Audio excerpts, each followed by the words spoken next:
जीवन हमें एक मौका देता है, इसलिए जब भी सही कॉलेज चुनने का समय आए तो सिर्फ मंगलायतन यूनिवर्सिटी आपके बेहतरीन भविष्य और सर्वांगीण विकास के लिए। प्रधानमंत्री किसान सम्मान निधि योजना के तहत किसानों को हर साल 6,000 रुपए की आर्थिक मदद दी जाती है। ये राशि किसानों के खाते में 4 महीने के अंतराल पर 3 किस्तों में 2-2 हजार रुपए करके भेजी जाती है। अब तक किसानों के खाते में 18वीं किस्त भेजी जा चुकी है और सभी को 19वीं किस्त का इंतजार है। इस बीच अब खबर आ रही है कि कई किसानों को 19वीं किस्त का लाभ नहीं मिलेगा। पलामू जिले में प्रधानमंत्री किसान सम्मान निधि योजना में 15,587 लाभुक अयोग्य पाए गए हैं। जिला प्रशासन के द्वारा पलामू जिले में प्रधानमंत्री किसान सम्मान निधि में निलंबित 2,02,156 किसानों के डेटा का सत्यापन किया गया। इसमें 1,86,569 किसान ही योग्य पाए गए, जबकि 15,587 लाभुक अयोग्य पाए गए। योग्य लाभुकों को 19वीं किस्त की राशि का भुगतान किया जाएगा। इसके पहले अक्टूबर माह में पलामू जिले में 1,86,569 योग्य लाभुकों को प्रधानमंत्री किसान सम्मान निधि की 18वीं किस्त की राशि का भुगतान किया गया था। बता दें कि केंद्र सरकार ने 19वीं किस्त के रजिस्ट्रेशन प्रक्रिया की शुरुआत कर दी है।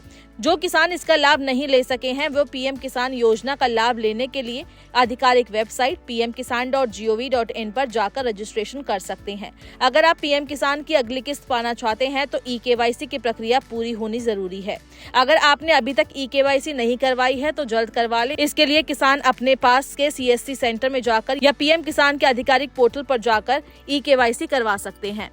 ऐसा नहीं करने की स्थिति में आप अगली किस्त से वंचित रह सकते हैं। हालांकि ई-केवाईसी के अलावा आपकी आगामी किस्तें अन्य वजहों से भी अटक सकती है। आपको ध्यान देना होगा कि आपके द्वारा भरे गए आवेदन फॉर्म में कोई गलती ना हो। उदाहरण स्वरूप जेंडर की गलती, नाम की गलती, पता आदि गलत होता है तो आप किस्त से वंचित रह सकते हैं। ऐसे में गलती के सुधार के लिए संबंधित अंचल कार्यालय में आवेदन देना पड़ता है। उसके बाद गलती में सुधार हो जाता है। केंद्र सरकार हर 4 महीने में पीएम किसान योजना की किस्त जारी करती है।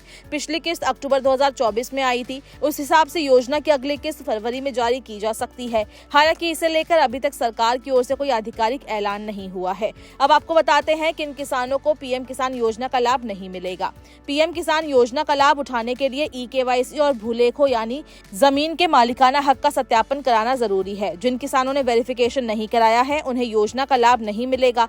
सरकारी अधिकारी लगातार किसानों को जागरूक कर रहे हैं कि वे योजना का लाभ उठाने के लिए जल्द से जल्द ई-केवाईसी और भूलेखों का वेरिफिकेशन करा लें। योजना का लाभ लेने के लिए किसान के बैंक अकाउंट का आधार से लिंक होना भी जरूरी है। पीएम किसान योजना के तहत किसानों को सालाना 6,000 रुपए की सहायता मिलती है। इससे उन्हें अपनी खेती से जुड़े अपनी जरूरतें पूरी करने में मदद मिलती है। इस योजना का मुख्य उद्देश्य छोटे और सीमांत किसानों को लाभ पहुंचाना है, जिनके पास कम जमीन है और वे आर्थिक रूप से कमजोर हैं। पीएम किसान योजना में कोई बिचौलिया नहीं है। इसमें रकम सीधे लाभार्थी के खाते में भेजी जाती है। इससे भ्रष्टाचार की गुंजाइश कम हो जाती है। किसानों के लिए इस योजना में रजिस्ट्रेशन प्रोसेस काफी आसान है। इसे ऑनलाइन और ऑफलाइन दोनों माध्यम से किया जा सकता है।